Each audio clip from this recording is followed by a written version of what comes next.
இறை இயேசுவில் பிரியமுள்ள மாதா தொலைக்காட்சியின் அனைத்து நிகழ்ச்சிகளையும் ஆவலோடு பார்த்து கொண்டிருக்கிற அன்பு நேயர்கள் அனைவருக்கும் இனிய இரவு வணக்கம்.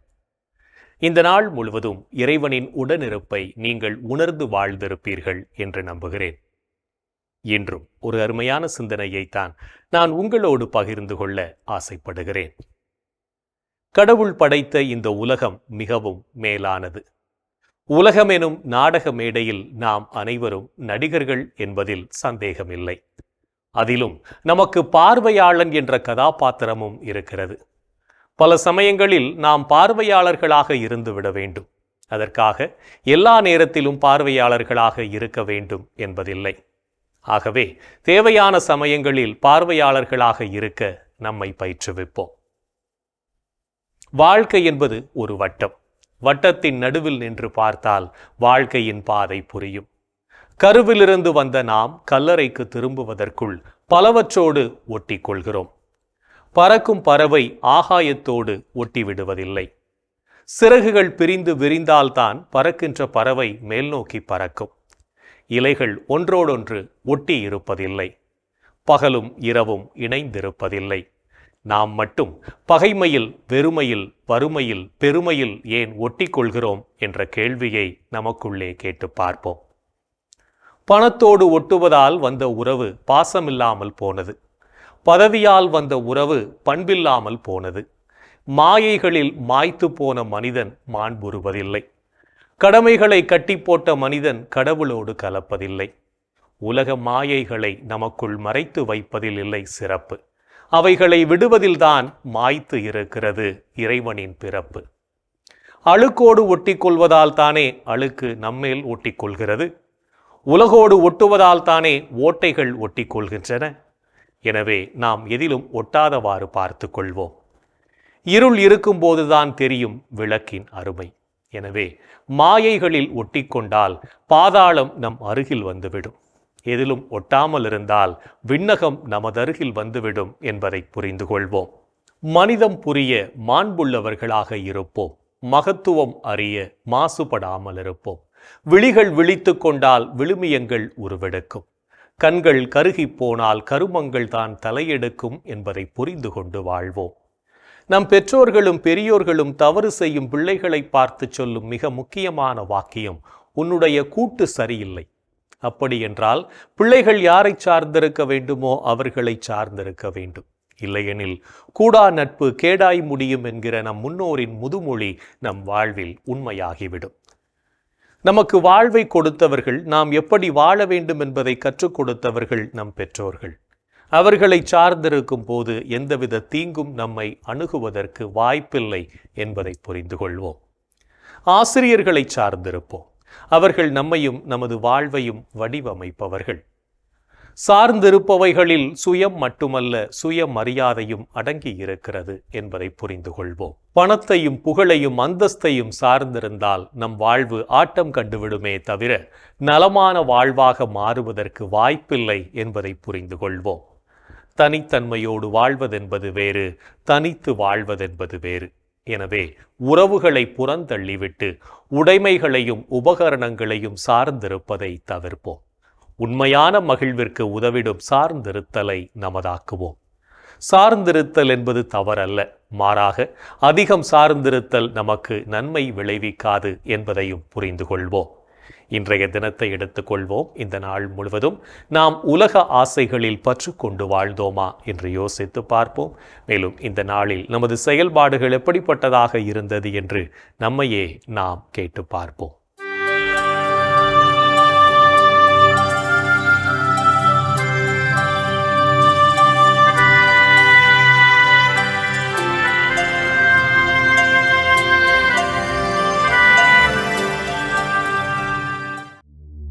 இன்று நீங்கள் உங்கள் மனதை தூய்மையுடன் வைத்துக் கொண்டீர்களா? அமைதி அருளும் கடவுள்தாமே உங்களை முற்றிலும் தூய்மையாக்குவாராக.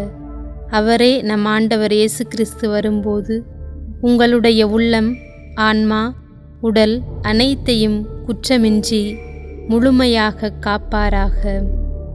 இன்று நீங்கள் மற்றவர்களை பழிவாங்கும் எண்ணத்தோடு நடந்து கொண்டீர்களா? பழி வாங்குவோர் ஆண்டவரிடமிருந்து பழிக்கு பழியே பெறுவர். ஆண்டவர் அவர்களுடைய பாவங்களை திண்ணமாய் நினைவில் வைத்திருப்பார். இன்று நீங்கள் உங்களோடு உள்ளதை மற்றவரோடு பகிர்ந்து கொண்டீர்களா? பணத்தை உன் சகோதரர்களுக்காகவோ நண்பர்களுக்காகவோ செலவிடு. அழிந்து போகும்படி அதை கல்லுக்கு அடியில் மறைத்து வைக்காதே. இன்று நீங்கள் உங்களிடம் கொடுக்கப்பட்ட பணத்தை நேர்மையோடு கையாண்டீர்களா? செல்வத்தின் மீதுள்ள விழிப்பு உடலை நலியச் செய்கிறது. அதை பற்றிய கவலை உறக்கத்தை துரத்தியடிக்கின்றது. இன்று நீங்கள் கடவுளை போற்றி புகழ்ந்தீர்களா? நமது வலிமையாகிய கடவுளை மகிழ்ந்து பாடுங்கள். யாக்கோபின் கடவுளை புகழ்ந்து ஏத்துங்கள். இன்று நாம் இறைவனுக்கு ஏற்புடைய செயல்களை செய்திருந்தாலும் சமயங்களில் இறைவனுக்கு எதிராகவும் செயல்பட்டு அவருடைய அன்பிலிருந்து விலகிச் சென்றிருப்போம். அத்தகைய தருணங்களுக்காக மனம் வருந்தி மன்னிப்பு வேண்டி மனத்துயர் மன்றாட்டை ஜெபிப்போம்.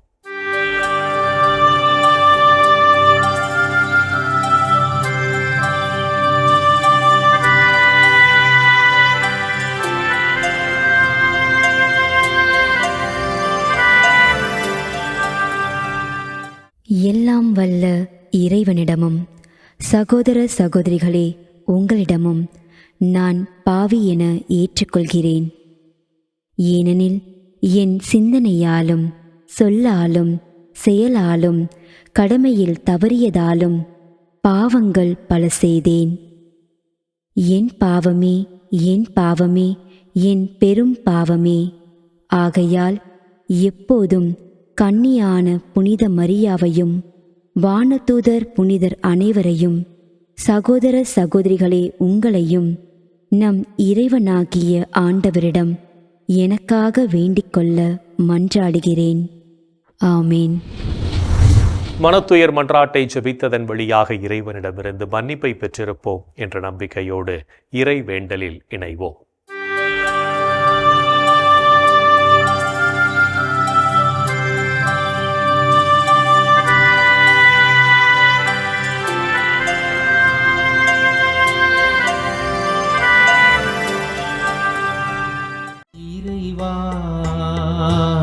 இறைவா எமக்கு துணை புரிய வாரும். ஆண்டவரே எமக்கு துணை புரிய விரைந்து வாரும். தந்தைக்கும் மகனுக்கும் தூய ஆவியாருக்கும் மாட்சி உண்டாவதாக.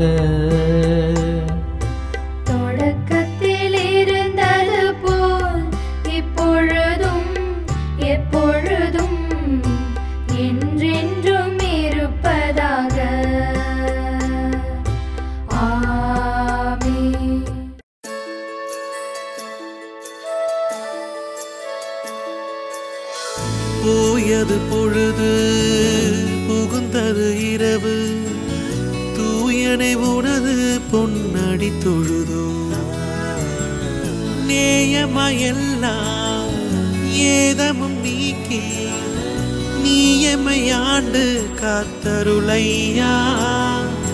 கனவுகள் துயில் வழி காணுதல் வேண்டாம், கனவிருள் பூதமும் கண்ணுரல் வேண்டாம். சினமுறு பகைவர் முரணலாம் வெல்வார், ஈனமும் உடலில் அணுகிடாது அருள்வார். ஆதியம் தந்தாய் அருள் புரிவீரே, அமலன மகனே அருள் புரிவீரே. ஜோதியே உருவாம் தூயாவியாரே, தொழுதனம் உமதடி அருள் புரிவீரே. ஆமென், ஆமென், ஆமென்.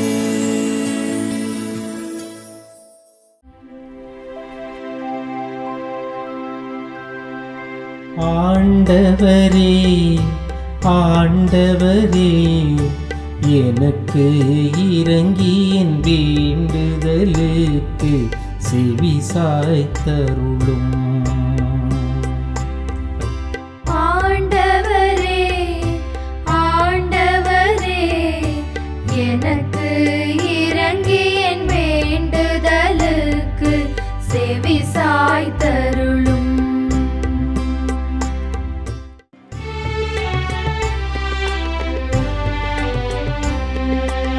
எனக்கு நீதி அருள்கின்ற கடவுளே, நான் மன்றாடும்போது எனக்கு பதிலளித்தருளும்.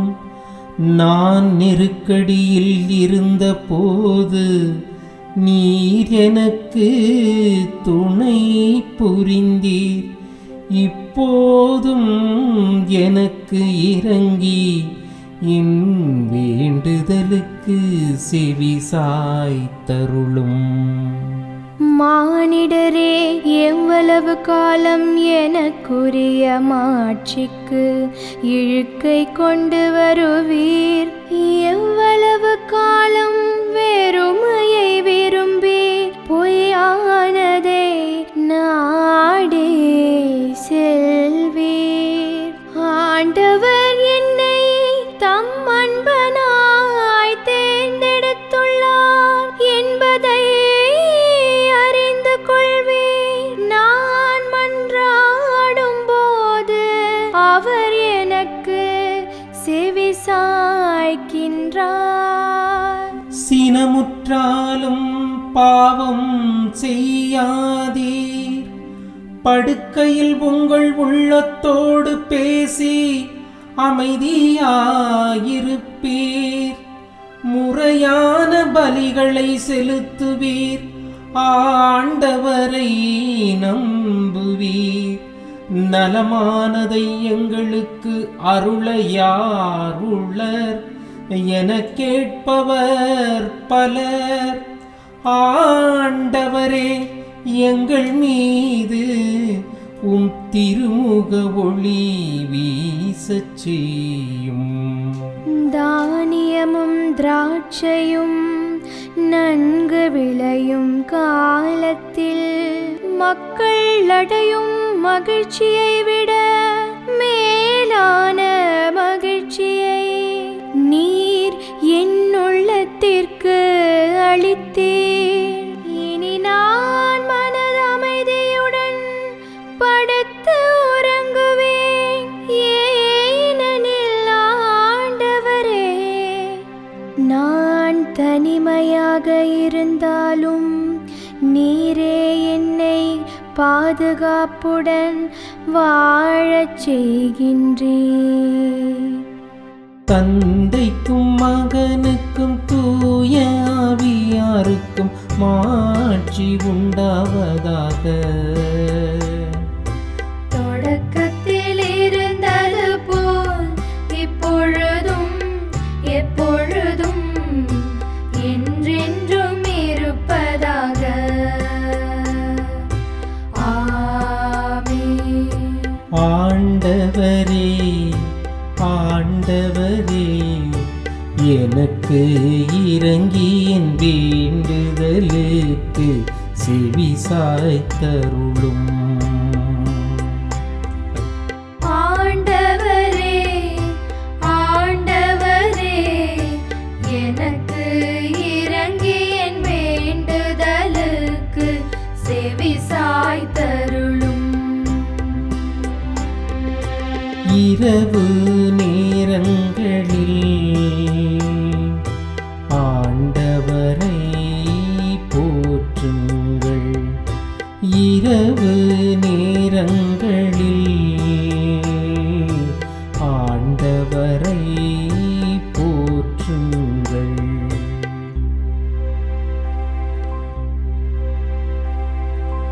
இரவு நேரங்களில் ஆண்டவரின் இல்லத்தில் பணி செய்யும் ஆண்டவரின் ஊழியரே, நீங்கள் அனைவரும் ஆண்டவரை போற்றுங்கள். தூயகத்தை நோக்கி கைகளை உயர்த்தி ஆண்டவரை போற்றுங்கள். விண்ணையும் மண்ணையும் உண்டாக்கிய ஆண்டவர் சீயோனிலிருந்து உங்களுக்கு ஆசி வழங்குவாராக. தந்தைக்கும் மகனுக்கும் தூய ஆவியாருக்கும்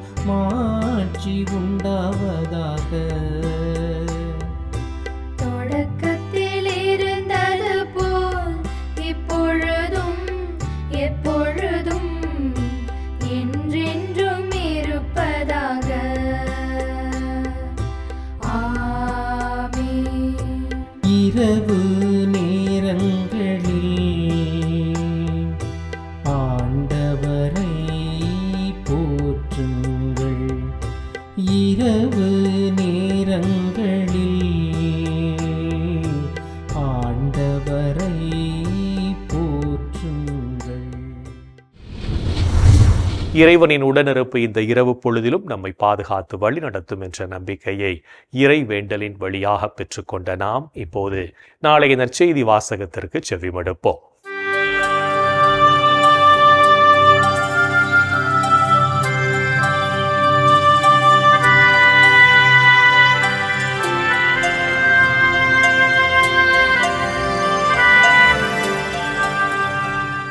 நாளைய திருப்பலி வாசகங்கள். முதல் வாசகம் இறைவாக்கினர் செக்கரியா நூலிலிருந்து வாசகம். அதிகாரம் 9, இறைவார்த்தைகள் 9 முதல் 10 முடிய. பதிலுரை பாடல் திருப்பாடல் 145. இறைவார்த்தைகள் 1 முதல் 2, 8 முதல் 11 மற்றும் 13 முதல் 14 முடிய. இரண்டாம் வாசகம் திருத்தூதர் பவுல் ரோமையருக்கு எழுதிய திருமுகத்திலிருந்து வாசகம். அதிகாரம் 8, இறைவார்த்தைகள் 9 மற்றும் 11 முதல் 13 முடிய. மத்தேயு எழுதிய தூய நற்செய்தியிலிருந்து வாசகம். அதிகாரம் 11, இறைவார்த்தைகள் 25 முதல் 30 முடிய. அக்காலத்தில் இயேசு கூறியது: தந்தையே, விண்ணுக்கும் மண்ணுக்கும் ஆண்டவரே, உம்மை போற்றுகிறேன். ஏனெனில் ஞானிகளுக்கும் அறிஞர்களுக்கும் இவற்றை மறைத்து குழந்தைகளுக்கு வெளிப்படுத்தினீர். ஆம் தந்தையே, இதுவே உமது திருவுளம். என் தந்தை எல்லாவற்றையும் என்னிடத்தில் ஒப்படைத்திருக்கிறார். தந்தையைத் தவிர வேறு எவரும் மகனை அறியார். மகனும் மகன் யாருக்கு வெளிப்படுத்த வேண்டுமென்று விரும்புகிறாரோ அவரும் அன்றி வேறு எவரும் தந்தையை அறியார் என்று கூறினார். மேலும் அவர், பெருஞ்சுமை சுமந்து சோர்ந்திருப்பவர்களே, எல்லாரும் என்னிடம் வாருங்கள், நான் உங்களுக்கு இளைப்பாறுதல் தருவேன். நான் கனிவும் மனத்தாழ்மையும் உடையவன். ஆகவே என் நுகத்தை உங்கள் மேல் ஏற்றுக்கொண்டு என்னிடம் கற்றுக்கொள்ளுங்கள்.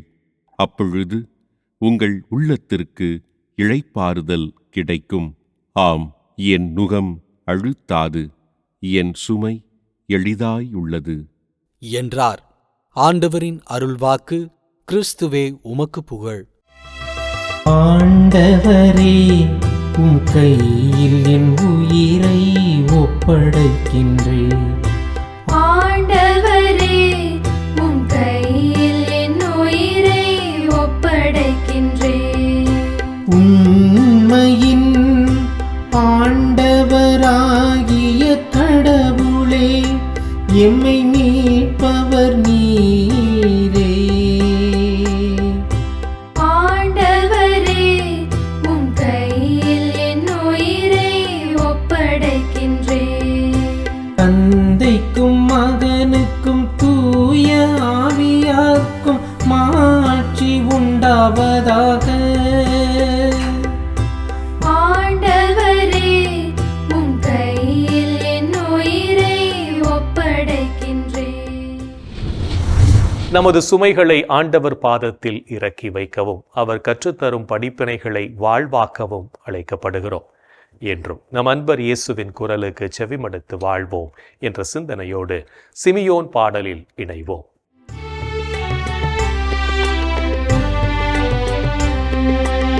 ஆண்டவரே, நாங்கள் விழித்திருக்கும் போது எங்களை காத்தருளும்.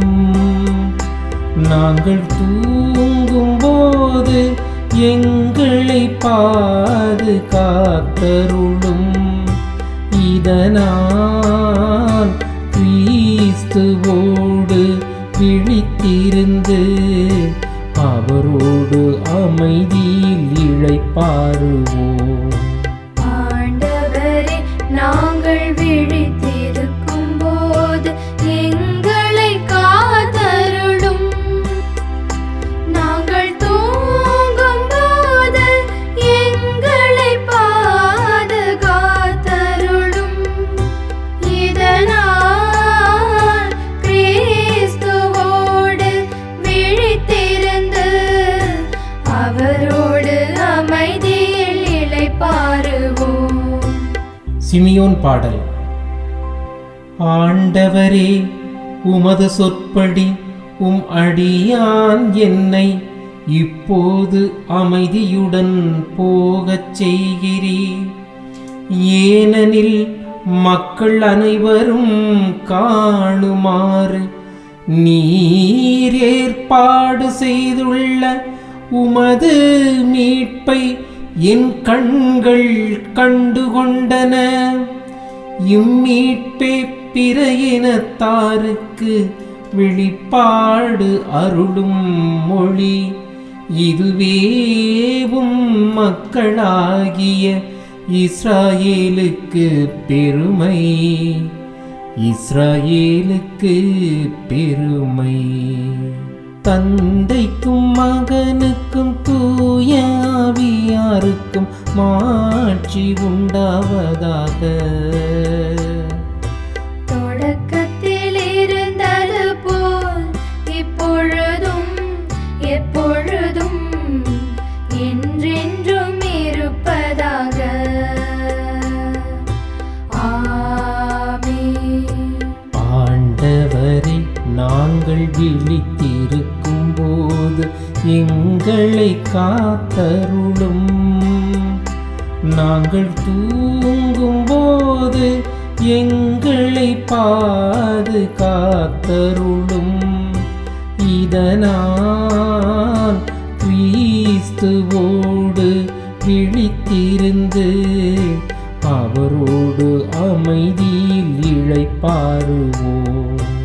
ஆண்டவரே, நாங்கள் விழித்திருக்கும் போது எங்களை காத்தருளும். நாங்கள் தூங்கும் போது எங்களை பாதுகாத்தருளும். இதனால் கிறிஸ்துவோடு விழித்திருந்து அவரோடு அமைதியில் இளைப்பாறுவோம். இறைவன் நம்மை ஒவ்வொரு நொடிப்பொழுதும் அற்புதமாய் வழிநடத்தி கொண்டிருப்பதை சிமியோன் பாடல் வழியாக உணர்ந்து ஜெபித்த நாம் இப்போது நாளைய புனிதரை பற்றி பார்க்கலாம்.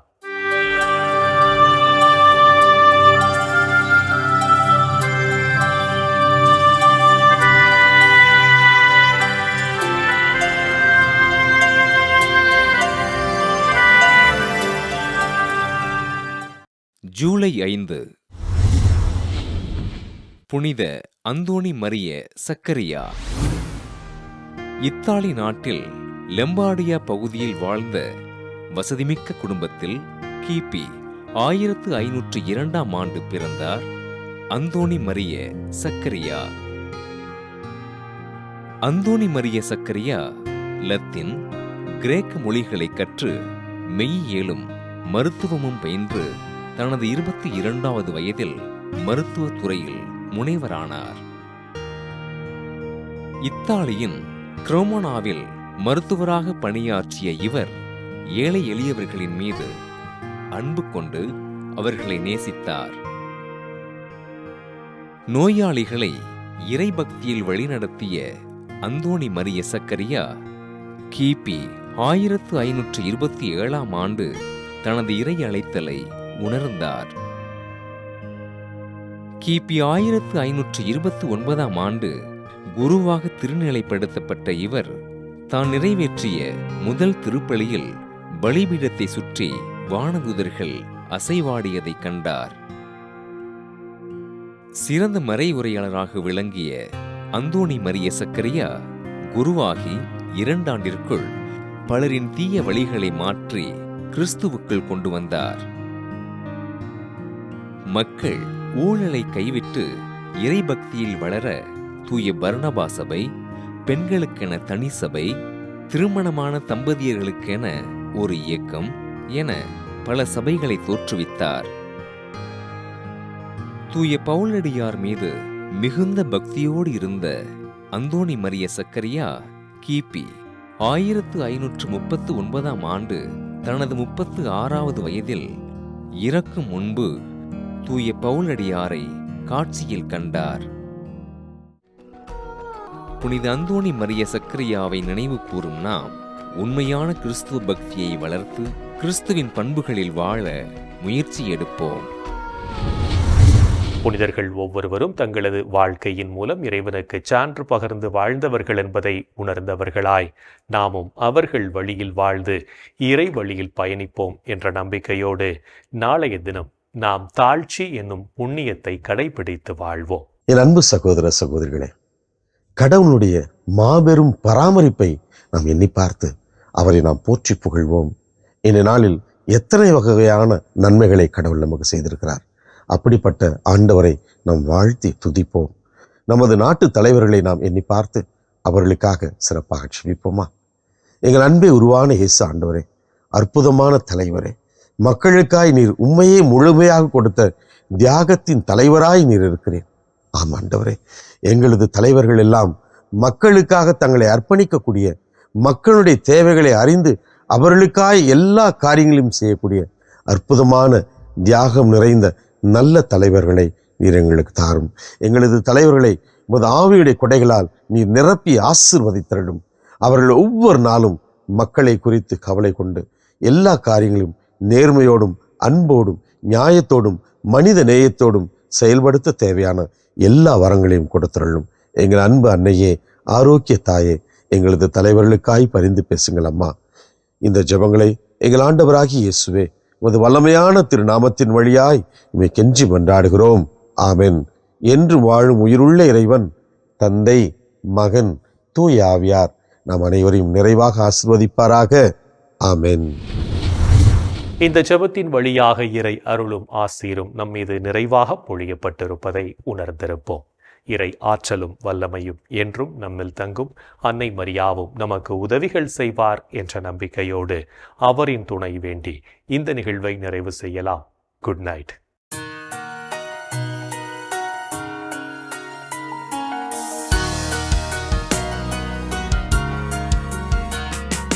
வானகம் ஆளும் அரசி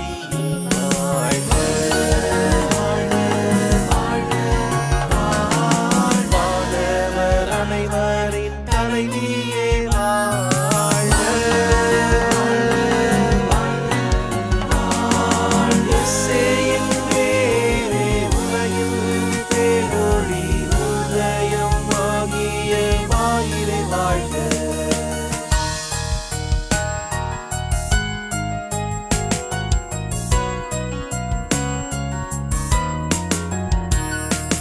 மாட்சி மிகுந்த கண்ணியே மகிழ்க மகிழ்க, ஆட்சி தகைமையின் தாயே மகிழ்க மகிழ்க, எழில் மிகு நாயகி இயேசுவை வேண்டி பொழிந்த